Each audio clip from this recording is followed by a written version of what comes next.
안녕하십니까. 자, 이제 경소 사례 강좌를 시작하게 됐습니다. 여러분들. 먼저 교재에 대해서 말씀드리면은요. 자, 교재는요, 두 부분으로 구성이 되어 있습니다. 자, 핵심 판례 부분하고 사례 부분으로 되어 있습니다. 사례 부분으로. 근데, 자, 핵심 판례도 마찬가지고, 사례도 마찬가지고, 둘 다 진도별로 되어 있습니다. 근데 진도별이 교과서, 대부분의 교과서, 특히 이제 저의 신체계 파병수화 소송법의 그 순서대로 쟁점을 뽑아가지고 문제를 만들었지만은 타 교재로 공부했던 분들도 거의 대동소이하기 때문에 큰 문제는 없을 거라고 봐요. 그래서 진도별로 하긴 하는데 핵심 판례는요, 그러니까 요 진도별 일정한 그 진도별 계속해서 하는 게 아니라 그 사례에 관한 쟁점을 해설할 수 있는 판례를 갖다가 먼저 공부를 하고 나가지고 요 사례를 공부하는데요. 자, 이 핵심 판례를 공부하게 되면 여기서 배웠던 것들이 여기 다 들어가 있지는 않고요. 훨씬 더 중요한 것들이 들어가 있고, 자, 이제 그 중에 일부 중복되는 부분들이 있을 거예요. 이렇게 하다 보면요. 핵심 판례만으로도 중요한, 이 대부분의 것들이, 중요한 것들이 거의 다 한 8, 90% 커버가 될 텐데, 그 이외의 것들도 여기 쟁점이 들어가 있고요. 근데 이 쟁점들은 뭔가 하면은 거의 다, 기존에 사법시험이나 변호사 시험 또는 심지어 법무사 시험 이런 데서 나왔던 검증된 문제들을 갖다가 변형하거나 저작권에 문제가 없는 부분들은 전부 다 그대로 쓰고요. 국가시험 같은 경우는, 법전원 시험 같은 경우는 A 판례를 가지고 동일한 쟁점을 설명한 B 판례로 인용해서 다시 문제를 바꾸거나 그렇게 했습니다. 그래서 이 두 개를 하게 되면요. 서로 간에 보완제가 돼가지고 중복되는 부분도 있고요. 독립된 부분도 따로 있기 때문에 전체적인 쟁점이 다 포섭이 될 겁니다. 참고로 이 핵심 판례는요, 저도 개인적으로 중요도를 판단해서 사례 속에다 넣어놨습니다만은 핵심 판례는, 자, 법전은 소속의 교수님, 로스쿨 교수님들이 이 저술하신 형사소송법 핵심 판례 110선 중에서도 더 중요한 것들을 갖다 수험 적합적으로 완전히 다시 재정리한 것입니다. 자, 그래서 여러분들이 이 두 가지만 보셔도 사례 문제는 거의 다 해결이 될 거라고 보고, 이 속에 실려있는 판례들은 선택형에는 나올 가능성은 좀 가정해서 말하면 100%라고 생각하시면 돼요. 됐죠? 그러니까 일단은 여러분들은 사례형 공부를 해둔다는 것은, 물론 순서는 선택형 기본부터 공부를 해야 되지만, 사례형을 공부한다는 건 선택형에서 답지로서 쓰는 지문을 공부를 하는 거나 마찬가지예요. 그러니까 이 사례로 나오는 것들은 전부 다 거의 다 판례가 나와 있고 학설 다툼이 있기 때문에 다음 중 기술 중 틀린 것을 했을 때 틀린 답지로서 일 가능성이 제일 높아요. 그러니까 특히 선택형 같은 경우는 오지선다라도 5개를 다 할 필요가 없죠. 다음 중 틀린 것 하면 틀린 것 1개만 골라낼 수 있으면 합격을 하는 건데, 그 틀린 것 1개를 골라내는 그 지문 자체가 제일 어려워요. 꼭 맞는 것 같은 틀린 지문을 답지로 쓰기 때문에 그래. 그리고 제가 나중에 여러분들이 제 강의를 계속 들었게 되면 선택형 공부에서 곁들이 지문이란 말을 제가 씁니다. 그런 것들은 뭔가 하면은 나와도 답이 안 돼요.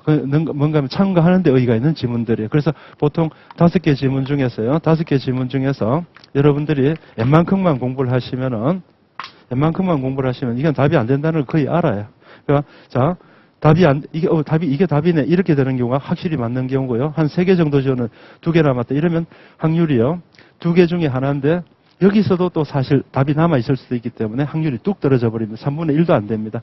2개 중에 1개 골랐는데 이상하게 2개 중에 1개 골란 것이 10문제인데 50점이 안 되는 이유는 여기서도 답이 남아있을 수 있기 때문에 그래요. 근데 지금 방금 말하고자 하는 것들은 핵심 답안으로 쓰이는 것들은 여기 다 있기 때문에 이 중에 의미도 또 가질 수도 있어요. 됐죠?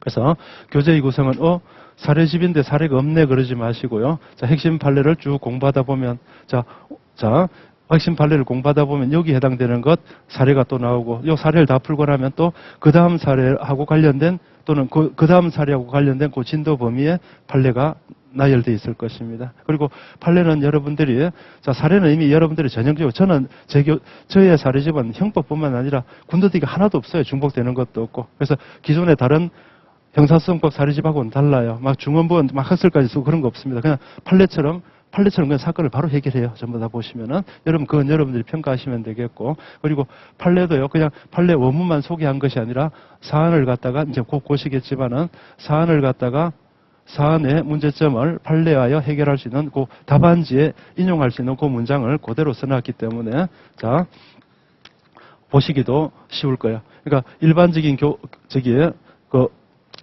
판례집 같은 거면 판례만 소개해놨기 때문에 이걸 여러분들이 다시 재구성해야 되는데 그럴 필요가 없을 거야. 그러니까 이 교재만으로도 사실 사례 대비는요 넘치고도 남는다는 생각을 해요. 그 정도 자신 있습니다. 자 강의 진행하겠습니다. 자 먼저 교재 2페이지 보시면은 자 저희 교재는 역시 사례집이기 때문에 사례 문제뿐만 아니라 또 일반적인 요 설문도 사례는 항상 좌측 페이지에 볼 수 있도록 배치를 해놨습니다. 형법하고 똑같이 한 차례대로 보겠습니다. 자, 핵심 판례 1번입니다. 자, 쟁점부터만, 자, 쟁점에 제시가 되어 있죠. 요 문장도 뭔가 하면은요, 그냥 제가 쓴 것도 있지만은 뭔가 하면 판례에서 이것이 쟁점이 된다라고 논점 정리가 되어 있는 경우 있죠. 그죠? 그래 안 그래? 그래서 보면은 어때 판시사항 해가지고 판결 요지가 나오잖아요. 판시사항을 거기 인용한 겁니다. 자, 일반 사법 경찰 관리가 출입국 사범 이것은 전속 고발 범죄에 해당합니다. 됐죠? 그러니까 쉽게 말해서 어때요? 고소가 있어야지 전속 고발 범죄는 고발이 있어야 그 기소가 적법하게 되는 것이죠. 고발이 초추 조건이 되는 것입니다. 그러니까 그 개별적인 법 규정 속에 들어가 있습니다. 출입국 관리 사무소장의 고발이 있기 전에, 즉 고발이 있기 전에도 수사가 가능한가? 즉 고발이 없는데도 수사가 가능할까? 물론 고발이 없이 기소해 오면 뭐가 되겠어요? 기소가 부적법하게 되겠죠. 지금은 수사를 말하고 있어요. 자, 사안을 한번 보시면 어렵게 외우려고 하지 마시고 한번 보십시다. 갑은 2006년경부터 2007년경까지 취업활동을 할 수 있는 체류 자격이 없는 중국인 12명을 학원 강사로 고용한 출입국관리법 위반죄를 범하였다. 자, 일단은 이게 전속고발범죄에 해당하면 이건 제가 추가적으로 가필한 건데 실제 시험이면 이게 전속고발범죄라는 걸 이미 알고 들어가야 되는 거죠. 아니면은 너무나 지엽적인 특별형법 같을 때는요. 전속고발범죄라는 걸 아마 설문에서 법조문을 인용해 줄 수도 있을 거예요. 됐고. 근데 이미 이 사건 자체를 알고 들어가기 때문에 전속고발범죄라는 거 알고 풀어야 됩니다. 시험장에서 안 줘줬다고 내가 전속고발범죄인 걸 내가 어떻게 알아? 그러면 안 됩니다. 자, 두 번째. 자, 경기청은 2007년 9월 사건을 입건하고도 지체 없이 출입국 관리사무소장에게 인계하지 아니한 채 피의자 신문조서를 작성하였고, 이줄 이게 뭐예요? 피의자 신문조서를 작성했다는 건 피의자 신문을 하고 조서를 작성했다는 거니까 수사를 했다는 말이 되는 거죠. 됐죠? 그리고 인계도 문제가 되지만 저는 인계는 쟁점으로 삼질 않았습니다. 그러니까 이 출입국 관리법 위반에 보면은 인계에 관한 규정도 있는데 그까지는 신경 안 써도 돼요. 됐죠? 자, 그런데 자, 조서를 작성하고 즉 수사를 하고 나서 자, 2007년 9월 달에 피신 조서를 작성하고 2007년 11월경에야 출입국 관리사무소장이 고발을 의뢰하면서 갑의 인적사항과 범죄 인지 보고서만을 첨부했을 뿐 피의자 신문조서 등을 첨부하지 않는 이게 중요한 건 아니고요. 자, 결국은 뭔가 하면은요. 자, 쌍가로 2번에서 보시면은 피의자 신문조서를 작성하고 수사를 하고 난 다음에 고발 의뢰를 했어요. 자, 이제 고발이 자, 3번에 보시면은 이후 자, 수원 출입국 이쪽에 관할이죠. 이것까지는 필요가 없고 사무소장은요. 2008년 경기청에게 자, 피고발인의 출입국 관리법 위반 사실이 경기청의 고발 의뢰 공문 등에 하여 명백히 입증되어 고발하오니 의법 조치하여 주시기 바랍니다라는 고발 사유로 고발했다는 거죠. 자, 이후 검사가 공소를 제기했다는 것입니다. 자, 이런 거죠. 결국은 수사, 고발, 공소, 제기 이렇게 되는 거죠. 자, 이와 같이 전속 고발 범죄 이 고발이 소추 조건임에도 불구하고 자, 소추 조건이 없는 상태에서 수사를 할 수 있는가에 관한 문제입니다. 근데 이건 뒤쪽에 놔두 보면은요. 소추 조건이 없는 상태에서 고발하면 그 공소 제기는 부적합한 건 분명한데 근데 어때요? 소추 조건이지 이 보세요. 이렇게 적어 놓고 보면 답이 눈에 보여요. 고발은 공소 제기의 적법 요건, 즉 소추 조건이지 수사의 요건이 아니란 걸 보여줄 수 있잖아요. 근데 뭔가 하면은 수사의 목적은 또 뭐죠? 수사의 목적은 궁극적으로 어때요? 궁극적으로 공소 제기 여부를 결정하기 위한 어때요? 공소 제기 여부를 결정하기 위한 자료를 갖다가 모집하는 과정이잖아요. 그렇잖아요. 그래서 공소 제기를 목적으로 하기 때문에 그 목적이 공소 제기를 할 건가 말 건가를 결정을 하는 거기 때문에 결국 소추 조건이 수사를 하긴 하더라도 소추 조건은 공소 제기의 적법 요건이기 때문에 공소 제기 전에만 소추 조건을 갖추면 된다. 이렇게 하면 끝날 것 같지만은 결국 어때요?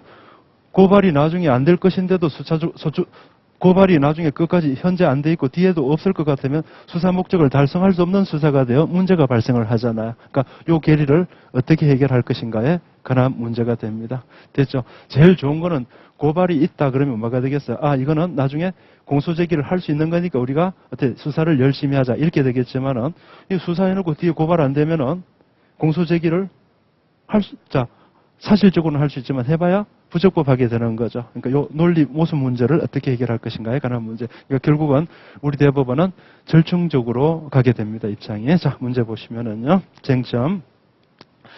경기청이 사건을 입건하고도 지체 없이 출입국 관리사무소장에게 인계하지도 않고 또한 고발을 받지 않고 수사를 진행한 것은 적법한가? 지금은요. 이 문제를 설명하기 위해서 쟁점을 충분히 설명했지만 실제 시험에서는 뭐예요? 자, 수사는 적법한가? 이렇게만 나온단 말이에요. 그러니까 수사는 적법한가라고 물으면 이걸 뭐라고 여러분들이 써야 돼요? 논점에 정리해서. 자, 고발 전에 소추 조건인 고발이 있기도 전에 그 수사를 한 바, 이것이 적법한가에 관한 문제. 왜 적법한가 문제는 왜 발생하는 거죠? 궁극적으로 수사는 공소 제기를 위한 활동이기 때문에 그 전제 요건이 아직은 구비 안 됐기 때문에 문제가 된다는 거. 그건 나중에 본문에 가서 쓰시면 돼요. 자, 판례 보시면은. 자, 좋은 문장들을 다시 시험에서 인용할 거를 언더라인 해놨지만 여러분들은 시험장에서 인용할 키워드를 페인팅을 해놔야 돼. 밑줄을 그으시든지. 자, 보세요.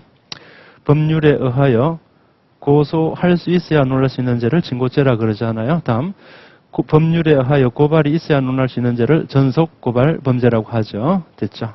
자, 이 범죄에 있어서 자, 지금은 전속 고발 범죄니까 법률에 의하여 고발이 있어야 논할 수 있는 죄에 있어서 고발은 소추 조건에 불과하고 자, 요 말이 논고로 들어가야 돼. 자, 소추 조건에 불과하다. 그러니까 뭐예요? 고발은 소추 조건에 불과하니까 수사의 조건은 아니니까 일단 수사는 할 수 있다라고 얘기를 하려고 하는 거예요. 됐죠? 전속 고발, 이거 시험장에서는 실제로 이런 거죠. 전속 고발 범죄에서 고발은 소추 조건에 불과하고 당해 범죄의 수사의 조건은 아니므로 실제로 저는 이런 걸 하는 거. 이걸 인용할 때 나중에 답안지 쓸 때요. 제가 예시 답안 쓸 때 범죄의 성립 요건 이런 건 빼버려도 되는 거죠. 그죠? 자, 더 줄여보면 전속 고발 범죄에서 고발은 소추 조건, 이런 바 필요도 없죠. 고발은 소추 조건에 불과하고 수사의 조건은 아니므로 자, 이제, 그 다음. 그래서 고발이, 전속 고발 범죄에서 고발이 있기 전에 수사를 하였다고 해서, 일단 어때요? 무조건적으로 위법하다고 할 수는 없는 거죠. 그래, 안 그래? 근데 이제 문제가 생기죠. 아까 얘기했지만은, 수사의 궁극적인 목적은 어때요? 공소 제기 여부를 그러니까 공소 제기를 하기 위한 것인데, 자, 고발의 요건이 안 거쳐져도 가능한가를 따지는 거죠. 자, 이제 뒤에 보시면 절충적인 입장이죠. 그 수사가 고발이 있을 가능성이 없는 상태에서 행하여졌다는 등의 특단의 사정이 없는 한 그 문장이 들어가야 됩니다. 알겠어요? 자, 정리를 하면 뭐가 돼요? 원칙적으로 자, 고발은 소추 조건에 불과하기 때문에 그러므로 원칙적으로 수사가 가능하다 이런 얘기 알겠어요? 그렇지만 예외적으로 나중에 고발이 끝까지 없을 것임이 분명해졌는데도 수사를 하는 건 헛수고잖아요. 그러니까 이런 거죠. 이때는 참 애매하단 말이에요. 수사하는 사람들은 뭐예요? 이 고발이 없기 때문에 이거 수사해놔도 나중에 고발이 안 되면 우리가 헛수고하는데 이런 문제가 생기니까 뭘 검토하겠어요?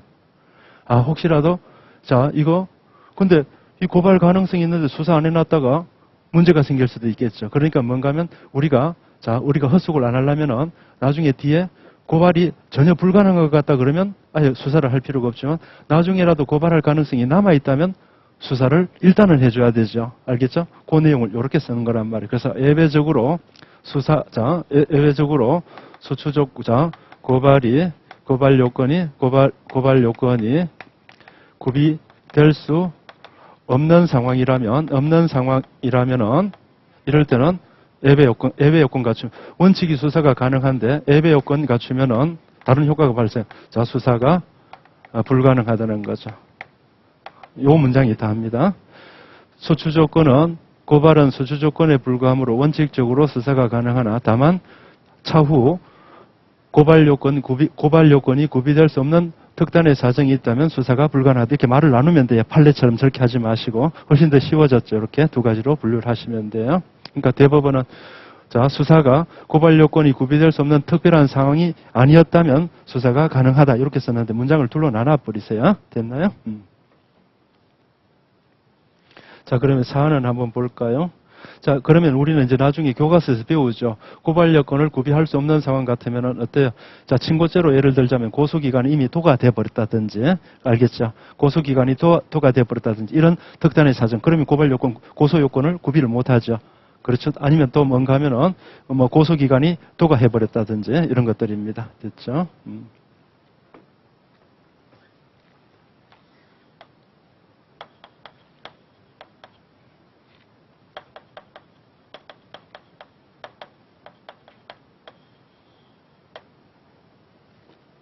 자, 고발은 없고 고발 기간도 도가 됐다. 수사할 필요가 없어지는 거죠. 됐죠? 여기까지입니다. 한 개 해결이 됐고 결론 보시면은 자, 이제 답안지 쓰셔야 되죠. 그러니까 판례가 논거가 되는 것이고요. 판례를 자 이렇게 쓰는 거죠. 실제 시험 문제 같으면 판례를 쓰시고 자, 이 색깔을 하시고 이 판례 요건이 타당하다라고 한 거 아니에요? 그렇죠. 타당하다고 했기 때문에 자, 예외적인 요건을 갖췄는가 보고 예외 요건 못 갖췄으면 원칙으로 돌아와서 수사가 가능하다. 이 논리를 펴는 거죠. 형법 때 배운 논리하고 똑같습니다. 출입국 관리소장의 고발이 있기 전에 경기청이 수사를 하였으나 자, 사무소장의 고발이 있을 가능성이 없는 상태에서 행해졌다는 사정이 보여지지 않으므로 고발기간이 숫자 같은 거 연도를 주어주면 고발기간이 지났다든지 이런 것들을 주어줄 때도 있겠죠. 그죠? 됐어요. 오로 충분할 것입니다. 근데 지금은 판례 원문에 가깝게 설명해놨지만 이렇게 잘라서 설명하시면 됩니다. 자, 이 사안에서는 고발 여건을 구비될 수 없는 상황이라는 상황이 보여지지 않으므로 어때 원칙으로 돌아가서란 말은 생략한 채 뭐예요? 수사가 가능하고 수사도 적법하다. 수사를 하는 것도 적법하다. 그렇게 결론 내리시면 돼요. 넘겨가시고 다음 핵심 판례 2번입니다. 자, 이 법안 함정수사에 기한 공소제기의 효력 그랬는데 함정수사는 기회 제공하고 범위 유발형으로 분류를 자 이것도 이제 제가 방금 요 말도 실수할 뻔했네요. 자, 학자들은 함정수사를 둘로 분류를 하죠. 그래서 기회 범위 유발형하고 기회 제공형인데 기회 제공형은 함정수사인데 입법하지 않고 범위 유발형은 함정수사인데 입법하다고 보는 거죠. 자, 그런데 문제는 뭔가 하면 대법원은 약간 입장이 달라요. 뭐예요? 아예 범위 유발형만 함정수사고 그것이 입법하다. 그렇게 표현을 해요. 표현의 차이는 있지만 약간의 둘이 입장이 약간은 달라요. 아예 함정수사의 범위를 좁혀가지고 함정수사하면 그냥 무조건 입법하다고 봐버린단 말이에요. 근데 그 함정수사를 뭐만 지칭하는 거예요? 범위 유발형만 함정수사라고 보고 그것을 입법하다고 보고 자 그리고 또 뒤에서 또 얘기를 하겠지만은 이거 굉장히 중요해요.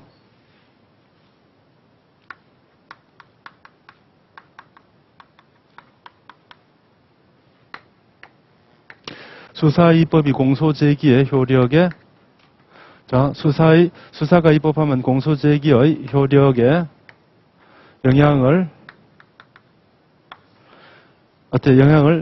영향을 미치지 않는 것이 이게 원칙입니다. 그런데 몇 안 되는 예외 중에 하나가요. 예외적으로 이것도 미리 알아두셔야 되겠죠. 예외적으로 수사가 입법한데 수사가 적법할 것은 공소제기의 적법 요건이 아니잖아요. 그래 안 그래요? 그러니까 수사가 입법하면 공소제기의 효력에 영향을 미치지 않는 것이 원칙인데 이게 무슨 뜻이에요? 수사 과정에서 입법한 구속을 했다는 거죠. 수사가 입법하죠?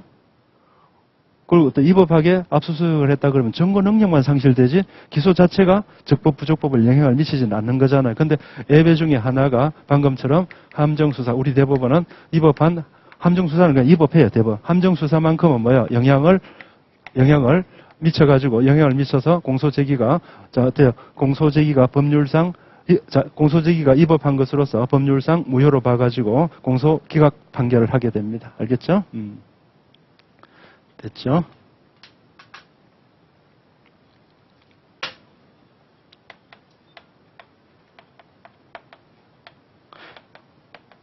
요것도까지도 같이 알아두셔야 되겠어요. 자, 사안 보십니다.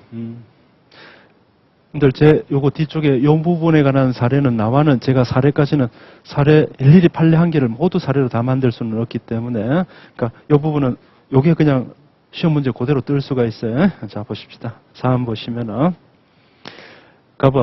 갑의 애인이었던 마약 정보원 S가 서울지검 정보원 A가 다른 정보원의 배신으로 구속되게 되었다. 지금 이제 말을 인용하고 있는 거죠. 자, 큰일 났다. S도 정보원이고 A도 정보원인데, 우리 동료인 정보원 A가 누구의 배신으로 구속되게 되었다. 마약반 계장 P가 A의 공적을 만들어 A를 빼내려 한다. 자, 구속됐는데 이 사람이 공적이 많다. 이렇게 해가지고 빼내려고 한다는 거죠. 그렇게 하기 위해서는 수사기관이 수사에 사용할 필로폰을 구해야 하니 필로폰을 구해달라. 그리고 필로폰을 구입하여 오면 검찰에서 당신들의 안전을 보장한다. 자, 구해달라. 자, 구해달라 하나. 구하도 안전을 보장한다. 그 이야기 할 뿐만 아니라, 자, 또 하나는 뭔가 하면, 이게 나중에 포섭의 요건이 되는 거죠. 포섭 대상이 되는 거죠. S가 P로부터 전해받은 필로폰 구입 자금까지 교부하면서, 필로폰 구입 자금 교부. 이게 바로 뭐예요? 적극적으로, 어때요? 수사기관에서 범위를 유발하고 있다는 거예요. 특히, 이와 같이 범죄 자금을 제공하는 것은요, 적극적 범위 유발의 가장 대표적인 예가 돼요. 알겠죠? 야, 1호번 구입해줘. 내가 범죄가 되는데 그거 어떻게 못해? 됐어요? 안전보장할게. 안전보장해도 돈이 없는데 이거 어떻게? 돈까지 줄게. 할만하게 생겼죠? 그러니까 쉽게 말해서 수사기관의 교사로 인하여, 알겠어요? 수사기관의 부탁으로 인하여 범위가 결의된 거라고 봐주는 거죠. 그러니까 이 사건은 뭔가 하면 범위 유발형하고 기회